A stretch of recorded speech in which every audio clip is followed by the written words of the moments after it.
back to another episode of Sports Roundup. I am your host Rani Antale. And I am your host Rumaisa Qureshi. तो आज भी हम आपके लिए ताज़ा तरीन टॉप स्टोरीज लेकर आए हैं।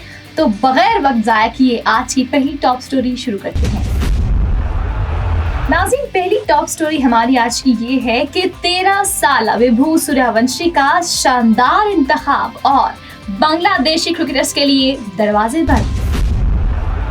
नाज़रीन, दूसरी टॉप स्टोरी भी बड़ी इंटरेस्टिंग है। पाकिस्तान सेमीफाइनल में पहुंच गया। नेपाल को 10 विकेटों से शिकस्त देकर T20 ब्लाइंड वर्ल्ड कप के चौथे राउंड में उसने कामयाबी हासिल की है। तो चलिए इन टॉप स्टोरीज की गहराइयों तक चलते हैं और सबसे पहले बात करेंगे इंडियन प्रीमियर लीग के बारे में, जो दुनिया की सबसे बड़ी क्रिकेट लीग बन चुकी है। तो रानी, मेरा ये ख्याल है कि पहले हमें नाज़रीन को ये बताना चाहिए कि IPL बेसिकली क्या चीज़ है। Exactly Rumaisa, you are right. सबसे पहले IPL के ऊपर थोड़ी रोशनी डालते हैं। IPL एक प्रोफेशनल क्रिकेट लीग है जो हर साल भारत में मुनक्किद होती है। इसकी बुनियाद 2008 में रखी गई, जब भारतीय BCCI क्रिकेट कंट्रोल बोर्ड ने इसका T20 आगाज किया था। और ये लीग क्रिकेट पर मबनी है, जिसका मतलब हर टीम को 20 ओवर मिलते हैं। बिल्कुल सही कहा आपने रानी। और IPL का मकसद क्रिकेट को मजीद मकबूल बनाना है और दुनिया भर में क्रिकेट की नई नस्ल को मुतारिफ करवाना है। It's a type of cricket और इसमें मुख्तलिफ भारत की टीम्स होती है जिन्होंने हिस्सा लिया होता है। PSL। हाँ बिल्कुल ऐसा ही है, PSL की तरह खेला जाता है और इसमें दुनिया भर के बेहतरीन खिलाड़ी हिस्सा लेते हैं। और सबसे मजे की बात यह है कि इनकी टीम्स के नाम बहुत मजेदार हैं। मैं आपको बताती चलूं, भी सुनना चाहूंगी। जी हाँ बिल्कुल, मैं आपको बताती चलूं कि जैसे इसमें होते हैं Mumbai Indians, Chennai super Kings और दिल्ली कैपिटल्स। और इनमें बहुत ही जबरदस्त और टैलेंटेड खिलाड़ी हिस्सा लेते हैं और खेलते हैं।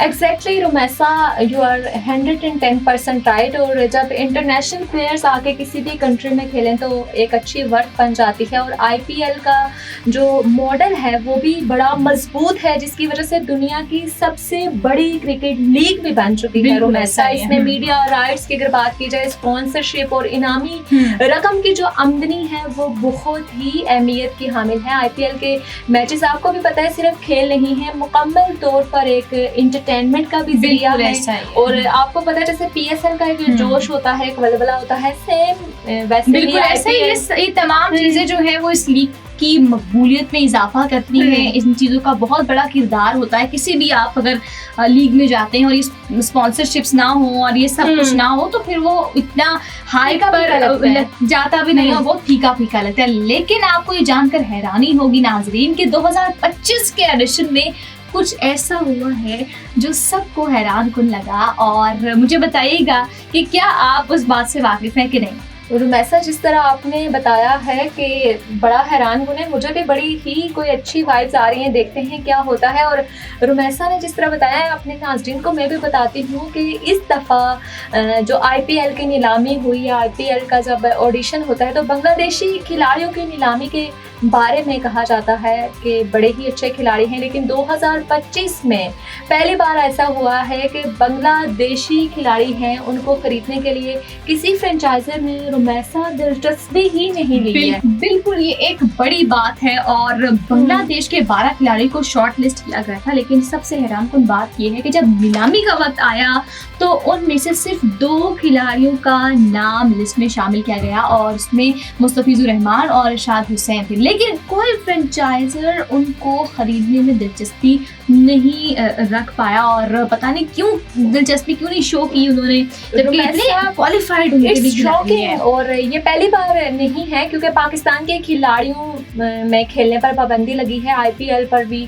और अब तो ऐसा लगता है कि बांग्लादेश के खिलाड़ियों के लिए भी दरवाजे बंद हो गए हैं। क्या रुमैसा, आपको नहीं लगता कि इसके पीछे कोई सियासी वजूहात हैं? रिसेंटली जो बांग्लादेश की शायद हालत हुई है या बांग्लादेश में कुछ सियासी तब्दीलियां आई हैं, मे भी उसका कोई इम्पैक्ट हो। क्योंकि आपको पता है इंडिया तो खेल में सियासत को ना लाया, ऐसे कैसे हो सकता है? जैसे अभी तक चैंपियंस ट्रॉफी का मामला रुका हुआ है। देखिए, कुछ तज्जियाकारों का कहना है कि बांग्लादेश में हालिया सियासी तब्दीलियां उसका सबब बन सकती हैं।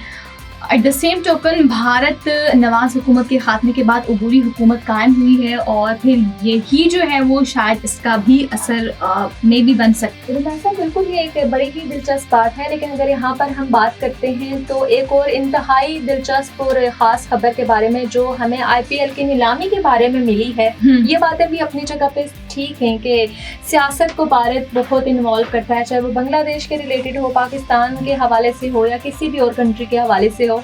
लेकिन एक अच्छी बात ये है कि एक 13 साला भारतीय क्रिकेटर वैभव सूर्यवंशी इस बार मुंतखब हुए हैं और मैं चाहूँगी रुमैसा इसके बारे में कुछ आप मुझे बताएं, क्योंकि ज़्यादा डिटेल आपके पास होंगी मेरे ख्याल से। बिल्कुल, मैं तो इंशाल्लाह आपको ज़रूर आगाह करूंगी इस हवाले से, जितना मेरे पास नॉलेज होगी, जितनी इंफॉर्मेशन इस हवाले से होगी, जितनी कलेक्ट की है मैंने। तो बिल्कुल विभू जो है वो सबसे बड़ी बात है कि विभू सूर्यवंशी जो सिर्फ 13 साल की हैं, अब 13 साल की उम्र तो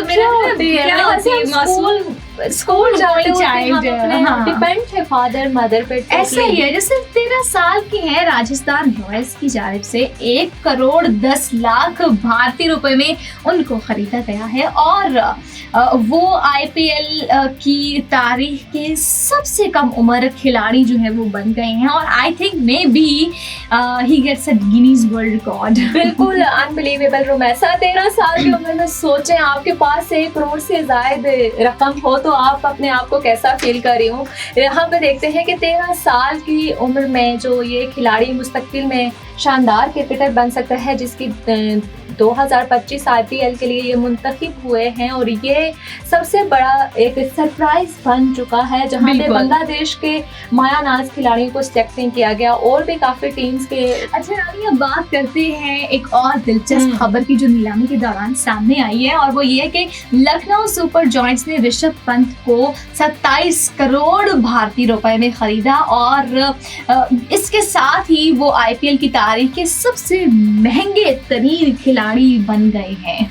बिल्कुल रुमैसा, 27 करोड़ यकीनन कांट इमेजिन, बहुत बड़ी रकम है और क्रिकेट के खिलाड़ी की कीमत कितनी बढ़ चुकी है। मुझे तो दिल कर रहा है कि मैं भी प्लेयर बन जाऊं रुमैसा, और अगर इतनी अच्छी बोली लगती है। लेकिन यहाँ पे देखते हैं कि अब सूर्यवंशी जैसे कम उम्र एक खिलाड़ी को इतनी बड़ी बोली मिली है तो क्रिकेट की नई नस्ल के लिए बहुत उम्मीदें नजर आ रही हैं मुझे, और बहुत से जो यंगस्टर हैं वो इस तरफ जाना चाहेंगे कि ना सिर्फ इसमें आप अच्छे अपने कैरियर को परस्यू कर सकते हैं, बल्कि एक अच्छे अंदाज में आप अपने बाकी चीजें भी मैनेज कर सकते हैं। I agree with your point. और सबसे मजे की बात यह है कि ये IPL 2025 का 18वां सीजन होगा और यकीनन ये सीजन क्रिकेट की दुनिया में एक नई तब्दीली लेकर आएगा, नए चेहरे, नए खिलाड़ी और बेहतरीन क्रिकेट का हम सबको मजीद जो है वो मजा मिलेगा, हमें इन चीजों का इंतजार रहेगा। तो मेरा ख्याल है कि अब हमें अपनी दूसरी स्टोरी को डिस्कस करना चाहिए। एग्जैक्टली, दूसरी स्टोरी की जाने बढ़ते हैं एक छोटे से ब्रेक के बाद।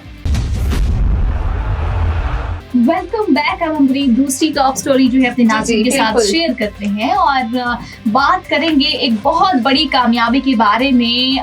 T20 ब्लाइंड वर्ल्ड कप में पाकिस्तान ने चौथे एडिशन में जो है वो सेमीफाइनल के लिए क्वालिफाई कर लिया है और ये एक बहुत ज़बरदस्त फतह है और पाकिस्तान ने नेपाल को 10 विकेटों से शिकस्त देकर अपनी चौथी मुसलसल फतह हासिल कर ली है और सेमीफाइनल्स में जो है वो जगह बनाई है। ये मैच लाहौर में खेला गया और पाकिस्तान ने अपने शानदार खेल का मुजरानी जो है मुजाहिरा किया है और इतना अच्छा उन्होंने परफॉर्म किया है कि वो सेमीफाइनल तक पहुंच गए।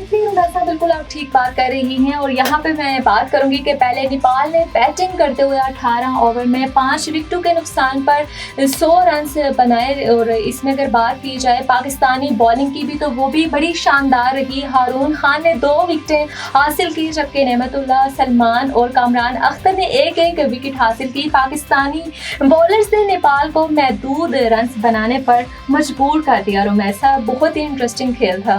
जी हाँ, बिल्कुल ऐसा ही है और फिर पाकिस्तान ने 101 रन का हदफ सिर्फ 6.4 ओवर्स में जो है बगैर किसी नुकसान के पूरा कर लिया और ओपनर नेमतुल्लाह ने सिर्फ 30 गेंदों पर 73 रन बनाए जिसमें 13 चौके शामिल थे और ये एक शानदार इनिंग थी।